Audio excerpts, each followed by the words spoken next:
بسم الله الرحمن الرحيم الحمد لله رب العالمين وأشهد أن لا إله إلا الله وحده لا شريك له وأشهد أن محمدا عبد الله ورسوله وصفيه وخليله صلى الله عليه وعلى آله وأصحابه وسلم تسليما مزيدا ثم أما بعد إخوة الكرام السلام عليكم ورحمة الله وبركاته. Inch'Allah, nous allons aborder aujourd'hui une réflexion sur trois versets. Allah subhanahu wa ta'ala, dans le Coran, il nous mentionne trois versets qui débutent de la même manière. Kullu nafsin da'iqat al-maut. Toute âme va goûter à la mort. Et cela, ce n'est pas simplement, le jour de la résurrection, que les personnes se rendront compte véritablement. Lakin cela, kullu nafsin da'iqat al-maut, cela se passe depuis déjà même les affres de la mort. Puisque le croyant, le mu'min, au moment où il va quitter ce bas monde, les anges se présentent à lui et lui annoncent déjà le préambule de ce qui va l'attendre. C'est pour ça qu'Allah Jalla fi'ala nous rappelle dans le premier verset justement dans Surat Al-Imran, Kullu nafsin da'iqat al-maut. Cela c'est pour dire que tout être humain ne pourra pas échapper à cela. Kullu nafsin da'iqat al-maut. وَنَبْلُكُمْ بِشَرٍّ وَالْخَيْرِ فِتْنَةً وَإِلَيْنَا تُرْجَعُونَ. Toute âme va goûter à la mort et nous allons vous éprouver par le mal et par le bien. Donc fitna à titre d'épreuve, d'examen. وَإِلَيْنَا تُرْجَعُونَ. Et ensuite c'est vers nous que vous serez ramenés. Dans un autre verset, كُلُّ نَفْسٍ دَائِقَةُ الْمَوْتِ ثُمَّ إِلَيْنَا تُرْجَعُونَ.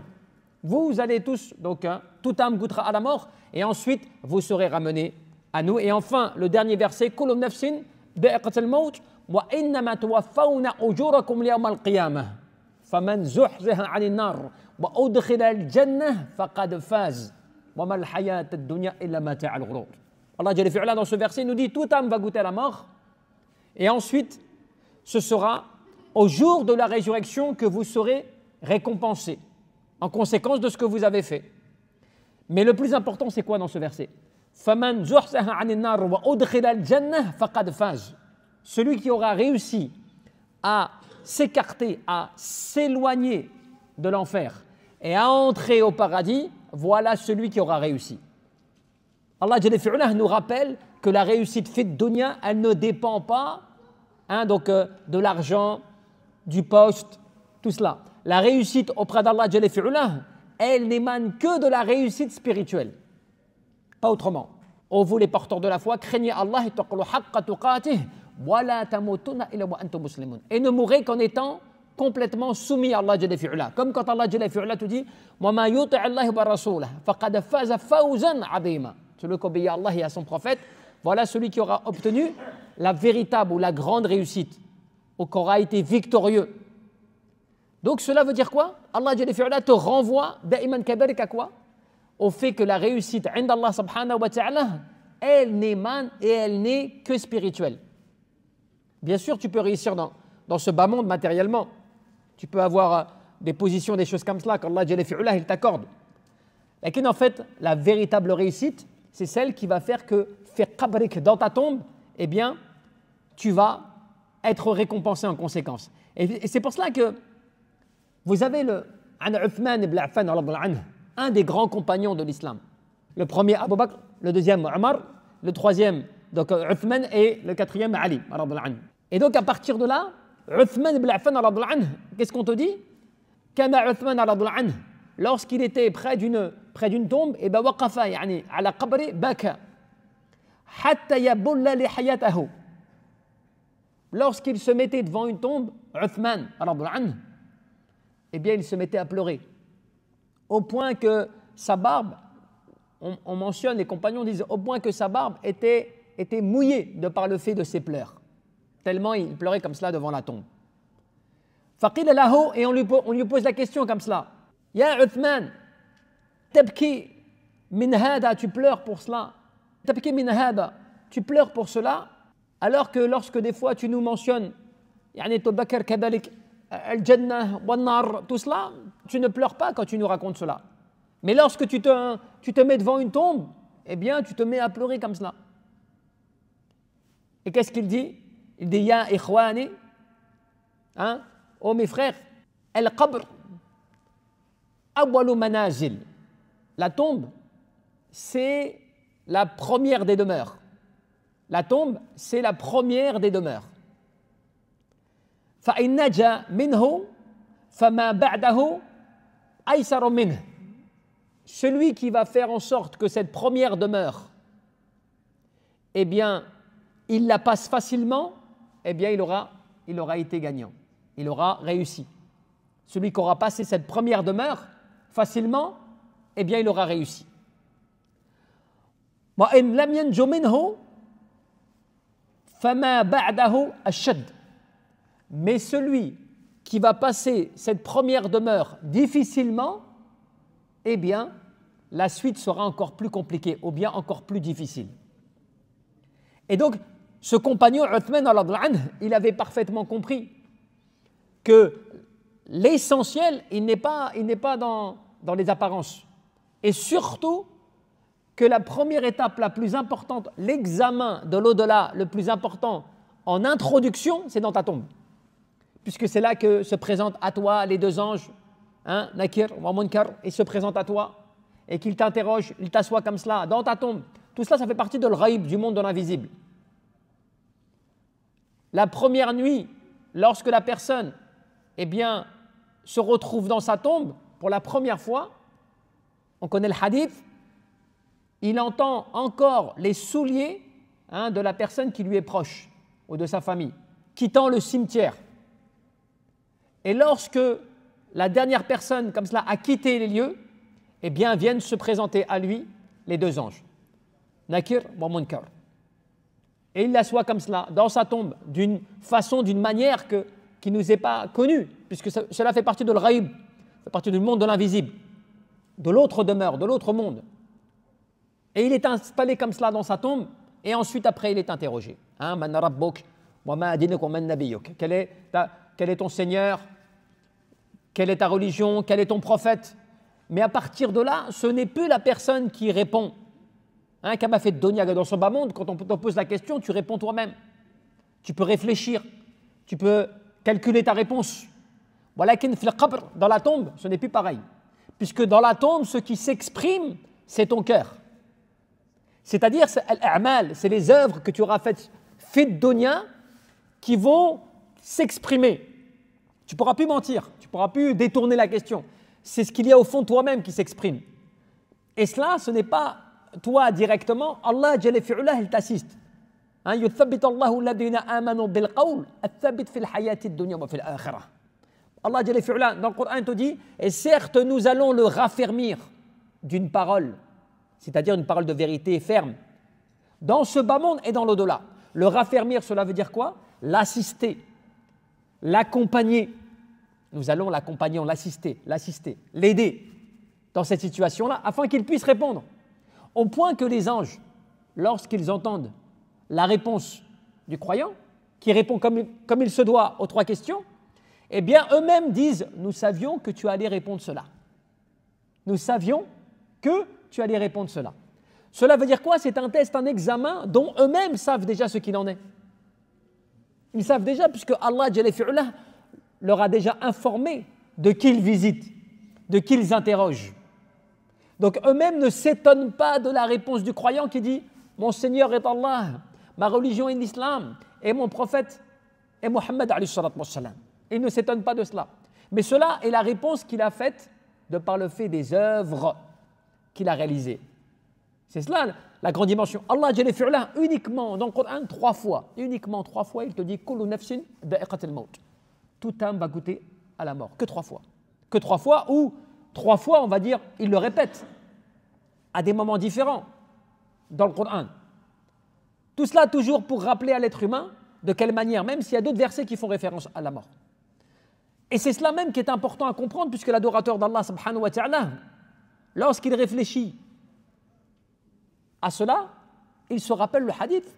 Le prophète alayhi salatu wa salam te dit, la tombe, al-qabr, c'est soit soit un jardin parmi les jardins du paradis, soit un des fossés parmi les fossés de l'enfer. Cela pour dire quoi? Eh bien, ça prouve comme quoi, eh bien, la tombe est véritablement une situation réelle une situation muhim qui est une demeure réelle que l'adorateur d'Allah subhanahu wa ta'ala ne doit pas négliger. C'est pour ça que Uthman, eh bien, il pleurait lorsqu'il se présentait ou qu'il se mettait debout, eh bien, devant une tombe. Encore par rapport à cela, ce que l'on peut encore souligner, donc de ces 3 versets, Allah Jalla fi'ala te dit, فَمَنْ زُحْزِحَ عَنِ النَّارِ وَأُدْخِلَ الْجَنَّةَ فَقَدْ فَازَ. Celui qui aura réussi à s'écarter du feu de l'enfer et à entrer au paradis, voilà celui qui aura gagné ou réussi. Eh bien, regardez comment ce que Allah Jalla fi'ala, dans ce verset, la formulation est intéressante parce qu'il ne te dit pas nous allons obligatoirement éloigner un tel ou un tel, ou bien que obligatoirement, même si Allah Jalla fi'ala a tout décrété, Allah il laisse entendre dans ce verset que c'est un choix de ta part. C'est un choix de ta part. فَمَنْ زُحْزِحَ عَنِ النَّارِ وَأُدْخِلَ الْجَنَّةَ. Celui qui aura réussi à s'écarter de l'enfer et à entrer au paradis. Donc, celui qui aura réussi, comment est-ce que tu réussis? Lorsque tu passes un examen, n'importe quelle personne, lorsqu'elle passe un examen et qu'on lui dit, comme cela, si tu réussis à passer ce diplôme, si tu réussis à passer cette étape, si tu réussis à gagner cela, quand on dit cela, c'est pour dire que automatiquement, tu te prépares ou tu es dans un processus où tu sais que tu vas passer un examen, un diplôme. Donc forcément, ça sous-entend eh bien, que tu te prépares à cela. Ça sous-entend que tu te prépares. Allah Jalla fi'ala, quand il te dit celui qui aura réussi à s'écarter de l'enfer et à entrer au paradis, cela sous-entend il aura fait des bonnes œuvres, il aura agi en conséquence, il aura adoré Allah subhanahu wa ta'ala, il aura fait tout ce qu'il faut pour réussir à s'écarter de l'enfer et à entrer au paradis. Et c'est pour ça qu'Allah Jalla fi'ala, dans le Coran, quand il te dit encore, il fait surat al-Kahf, la caverne, فَمَنْ كَانَ يَرْجُو لِقَاءَ رَبِّهِ فَمَنْ كَانَ يَرْجُو لِقَاءَ رَبِّهِ. Celui qui espère. Cela veut dire quoi? Cela veut dire que si tu veux rencontrer Allah, celui qui espère rencontrer son Seigneur, celui qui veut rencontrer Allah, celui qui a le désir de rencontrer Allah Jalla fi'ala, eh bien, فَمَنْ كَانَ يَرْجُو لِقَاءَ رَبِّهِ فَلْيَعْمَلْ عَمَلًا صَالِحًا وَلَا يُشْرِكْ بِعِبَادَةِ رَبِّهِ أَحَدًا. Eh bien, 2 choses que Allah Jalla fi'ala, il t'ordonne, eh bien qu'il fasse des bonnes œuvres. Donc, comme on dit, tu sais, comme quand on le dit en français, on dit quoi? On dit cause à effet. Cause à effet. Par rapport à cela, tu dois réaliser les causes pour que les effets, en conséquence des causes, eh bien, elles soient bien présentes. Allah Jalla fi'ala, tu dis, فَيَعْمَلْ عَمَلًا صَالِحًا, ben qu'il fasse les causes. وَلَا يُشْرِكْ بِعِبَادَةِ رَبِّهِ أَحَدًا, et qu'il n'associe rien à son Seigneur dans son adoration, et il pourra espérer rencontrer Allah subhanahu wa ta'ala. Et pourquoi Allah Jalla fi'ala te dit فَمَنْ كَانَ يَرْجُو لِقَاءَ رَبِّهِ, celui qui espère rencontrer son Seigneur, parce que ce n'est pas tout le monde qui pourra le rencontrer, à proprement parler. Les gens pensent que, bien sûr, tu vas te retrouver devant ton Seigneur, mais des fois directement ou indirectement. On sait que Allah Jalla fi'ala, certains, il ne va même pas les regarder. Il ne va même pas leur adresser la parole, qui est une forme de châtiment en soi. Puisque tu sais que lorsque Allah Jalla fi'ala porte son regard, quand il porte son regard à qui? Il porte son regard vers sa créature, c'est qu'il veut lui pardonner aussi. C'est la miséricorde d'Allah Jalla fi'ala qui se dirige vers son adorateur. C'est pour ça qu'Allah Jalla fi'ala, dans le Coran, eh bien, il dit nous ne les regarderons même pas. Et dans des versets coraniques, nous ne les regarderons même pas. Dans des hadiths, nous ne leur adresserons nullement la parole. Subhanallah. Tout cela pour dire quoi? Pour dire que le fait d'être vu par Allah Jalla fi'ala, ou que Allah s'adresse à toi aussi, c'est une forme aussi possible de miséricorde et de bénédiction qui peut te toucher. Et lorsque Allah Jalla fi'ala prive cela à son adorateur, de le regarder et de lui adresser la parole, cela veut dire quoi? Eh bien, c'est l'éloignement direct. C'est, eh bien, l'écartement directement de la miséricorde et du bienfait. C'est pour cela que c'est important de comprendre que Allah Jalla fi'ala, lorsqu'il nous met, il nous rappelle ces versets, Kullu nafsin dha'iqatul maut, c'est pour nous rappeler, eh bien, de toute façon, que des gens veuillent ou pas, c'est une situation qui arrivera. Chaque personne devra quitter ce bas monde. Il y a même des personnes qui n'aiment pas. Il y a des personnes qui n'aiment pas que tu leur parles de la mort. Il y a des personnes qui trouvent ça gênant que tu leur parles de la mort. Ou qui ne veulent pas parce que pour eux, c'est comme une façon, eh bien, de gâcher un petit peu l'ambiance. Tu vois, ils n'osent pas rentrer dans ces sujets-là. Pour eux, c'est quelque chose qui les tracasse ou qui les embête, qui les gêne. Mais pourquoi cela? Cela tout simplement parce qu'en fait, ils n'ont pas compris que la mort n'est pas, entre guillemets, la fin du bien. La mort, c'est le commencement, c'est le début du bien qui va se faire de manière éternelle. Ce n'est pas pareil.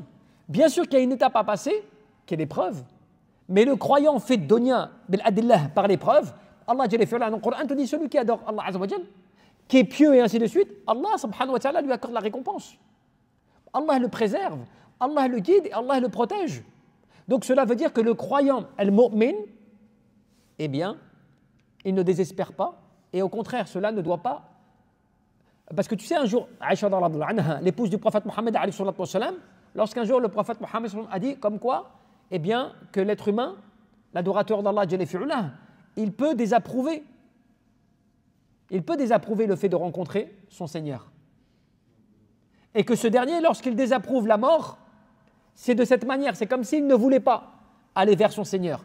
Et Aïcha, elle s'est étonnée de cela. Elle a dit, Ya Rasulallah, mais en même temps, chaque être humain, tout être humain, ne souhaite pas la mort, c'est-à-dire qu'il ne souhaite pas rencontrer la mort. Parce que pour lui, c'est quelque chose de difficile.